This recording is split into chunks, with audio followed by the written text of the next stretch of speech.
नमस्कार दोस्तों, मेरा नाम है दिनेश कुमार। एक बार फिर मेरे चैनल में आपका बहुत बहुत स्वागत है। और आज हम बात करने वाले हैं राजस्थान पैरामेडिकल की जो वैकेंसी आई थी उसके बारे में। मैंने ऑलरेडी वीडियो बना चुका था और उसमें मैंने बताया था कि सभी स्टेट के लोग उसमें अप्लाई कर सकते हैं जिनका रजिस्ट्रेशन राजस्थान पैरामेडिकल काउंसिल में है।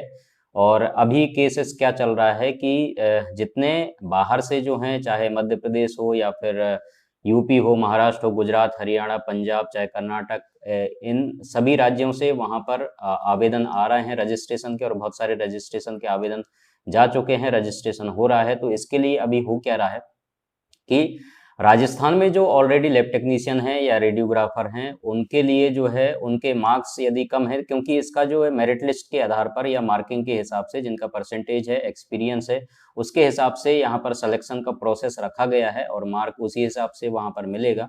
तो इससे हो क्या रहा है कि जो राजस्थान में जो पैरामेडिकल के लोग हैं उनको जो है इससे नुकसान हो रहा है। तो इसलिए जो है इसका विरोध भी प्रदर्शन किया जा रहा है और आपत्ति जताई जा रही है। तो देखते हैं आने वाले समय में क्या डिसीजन लिया जाता है, लेकिन नोटिफिकेशन तो आ चुका है और जैसे ही इसका लेटेस्ट कुछ इन्फॉर्मेशन मिलता है मैं आपको जरूर बताऊंगा। और अब हम मुद्दे की बात कर रहे हैं कि इसमें हो क्या रहा है। एक्चुअली जब किसी भी स्टेट का, पर्टिकुलर स्टेट का जब वैकेंसी निकलता है तो उसमें उसी स्टेट के लोग अप्लाई कर सकते हैं। तो ये रूल ऐसा नहीं है, लेकिन कई जगह पर ऐसा होता है। जैसे एमपी में अगर वैकेंसी निकलेगा तो एमपी के लोग ही अप्लाई कर सकते हैं, अदर स्टेट के लोगों को अलाउ नहीं करते हैं।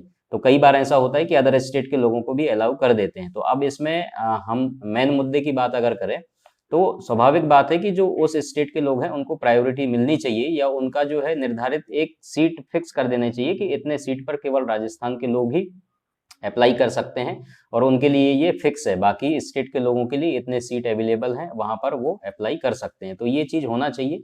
और इससे क्या है, बेनिफिट जो है वहाँ के स्टेट के लोगों को मिलेगा। तो स्वाभाविक बात है, हर स्टेट में अगर ऐसा होता है तो वहाँ के लोगों को बुरा लगना स्वाभाविक बात है।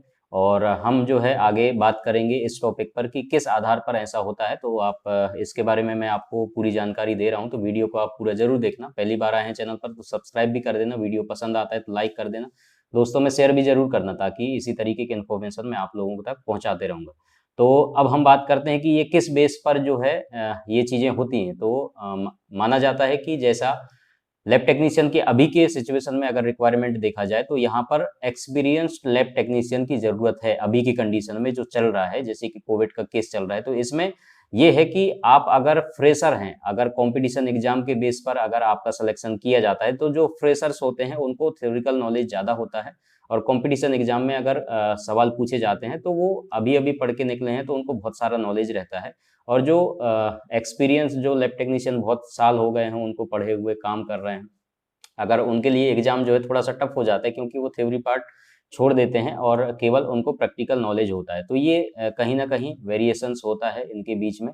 तो इससे जो है दिक्कत होता है। लेकिन अगर एक्सपीरियंस की बात किया जाए, काम जो एक्चुअल काम होता है लेबोरेटरीज के अंदर, वो जो है जितने भी लैब टेक्नीशियन हैं जिनको 5 साल हो गया, 2 साल हो गया, 3 साल हो गया, वो परफेक्ट हो चुके होते हैं इस फील्ड में, सारा काम उनको आता है। और जैसे ही उनका सिलेक्शन अगर किसी लेबोरेटरीज में किया जाता है तो उनको काम सिखाने में और काम कराने में उनको कोई दिक्कत नहीं हो सकता। जैसे अभी अगर माइक्रोबायोलॉजी लैब में रिक्वायरमेंट है कोविड के केस में, अगर टेस्ट परफॉर्म कराया जाए, तो जो माइक्रोबायोलॉजी में ऑलरेडी काम कर चुका है लैब टेक्नीशियन, उसको बहुत सारा नॉलेज होगा।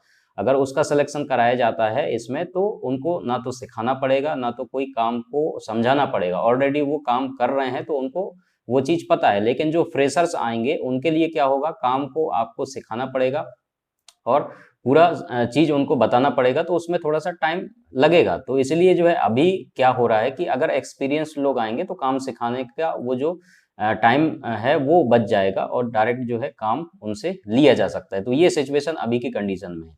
तो इसको देखते हुए ये सारे वैकेंसीज निकाले जा रहे हैं और भर्तियां जो है हो रही हैं अलग अलग स्टेट में। और अरुणाचल प्रदेश का भी मैंने देखा था, आंध्र प्रदेश का बहुत सारे वैकेंसियां वहां पर भी आ रहे हैं। तो जगह जगह स्टेट में आ रहे हैं। अगर आप इंटरेस्टेड हैं तो आप अलर्ट रहिए, देखते रहिए नोटिफिकेशन वगैरह। तो अगर ऐसा कुछ न्यूज आपको मिलता है, इन्फॉर्मेशन, हर एक चीज का वीडियो तो मैं बना नहीं सकता, लेकिन अगर ऐसा कुछ आता है तो आप अप्लाई जरूर करें। अभी चांस है आपके पास, अगर आप एक बार सेलेक्ट हो जाते हैं वहां पर तो आपके लिए अच्छे स्कोप हैं। आने वाले समय में जो है आपका जॉब जो है सिक्योर रहेगा। तो इसलिए जो है अब इसके ऊपर विरोध जता रहे हैं। राजस्थान की हम बात कर रहे हैं तो राजस्थान के लोग जो पैरामेडिकल फील्ड से हैं वो विरोध प्रदर्शन कर रहे हैं। तो आने वाले समय में देखते हैं क्या होता है। तो यही कुछ बातें थी जो इनकी तरफ से था कि जो अलग-अलग स्टेट के भी हैं तो उनको अगर वो रजिस्ट्रेशन करा रहे हैं, रजिस्ट्रेशन हो रहे हैं वहाँ नियम के अनुसार, तो होगा ये कि जो नंबरिंग है उनका अदर स्टेट में होता क्या है, उनके मार्क्स ज़्यादा हैं तो उनको सिलेक्शन पहले होगा। तो ऐसे में तो अगर जितने सीट दिया गया है उसमें सारे के सारे अगर बाहर के लोग अगर सेलेक्ट हो जाते हैं तो जो राजस्थान के लोग हैं उनको तो चांस मिलेगा ही नहीं। तो ये सिचुएशन यहाँ पर बन रहा है। तो इसीलिए मांग ये है कि राजस्थान के लोगों के लिए सीट तय कर दिया जाए कि इतने सीट पर राजस्थान के लोग ही रहेंगे, बाहर के लोग इस पे जो है सिलेक्शन उनका नहीं होगा और बाहर के लोगों के लिए या अदर स्टेट के लोगों के लिए वो सीट फिक्स कर दिया जाए। तो इससे थोड़ा बहुत उनको राहत मिल जाएगा और ये चीज़ मेरे हिसाब से होना चाहिए। आप क्या बोलते हैं इस पर? तो आप कमेंट्स करके ज़रूर मेरे को भी बताएँ और जो राजस्थान के लोग हैं वो भी मेरे को कमेंट्स करके बताएँ कि क्या सिचुएशन चल रहा है और क्या हो सकता है और क्या होना चाहिए। ज़रूर आप मेरे को भी सलाह दें, मैं कमेंट्स ज़रूर सबका पढ़ूँगा ताकि हम जो है आपस में इस टॉपिक पर डिस्कस कर सकें और जान सकें कि हकीकत में ये चीज़ हो क्या रहा है। और डीएमएलटी और डिप्लोमा रेडिएशन टेक्नोलॉजी की अगर रिजल्ट की बात करें राजस्थान का तो बहुत अच्छा नहीं है पिछले साल के मुकाबले। और यहाँ पर लेट एग्ज़ाम भी होते हैं, बहुत सारे कंप्लेन आते रहते हैं, मेरे को कमेंट्स भी आते हैं। इसलिए जो है वो पिछड़े हुए रहते हैं और रिजल्ट्स जो आते हैं उनके मार्क्स भी अच्छे नहीं दिए जाते हैं। तो ये सारी चीज़ें हैं वहाँ पर।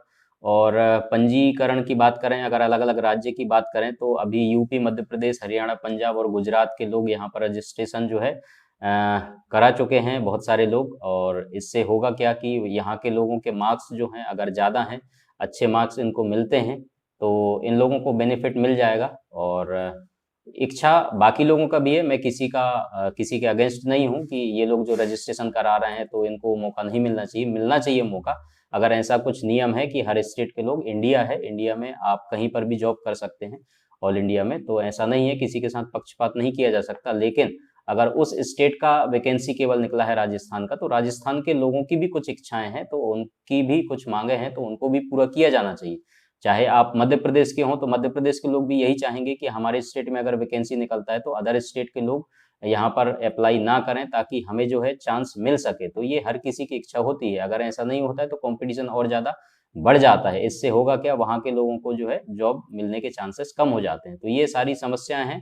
अगर ऐसा होता है तो आने वाले समय में क्या होता है इसके ऊपर तो जो वहाँ पर बैठे हुए लोग हैं वही जो है डिसाइड करेंगे। तो उनके ऊपर मैं न्यूज़ बता दूँगा अगर कोई न्यूज़ आता है यहाँ से तो। और आप मेरे को सलाह ज़रूर दें। बहुत सारे ऐसे नियम कानून हैं जो बने हुए हैं, रूल रेगुलेशन, उनके ऊपर जो है वहाँ के जो काउंसलिंग के रजिस्ट्रार हैं वो बात कर रहे हैं। और इस विषय पर जो है जो भी डिस्कशन होता है और रिजल्ट निकल कर के आता है उसके ऊपर मैं अलग से वीडियो बना दूँगा अगर ऐसा कुछ न्यूज़ आएगा तो। और आप लोग भी मेरे को बताइएगा और इंस्टाग्राम पे फॉलो कर लीजिए ताकि वहाँ पर जो है चर्चाएँ होती रहती हैं और आप मेरे को मैसेज कर सकते हैं वहाँ पर। Thank you so much video देखने के लिए। आप वीडियो को शेयर भी करें।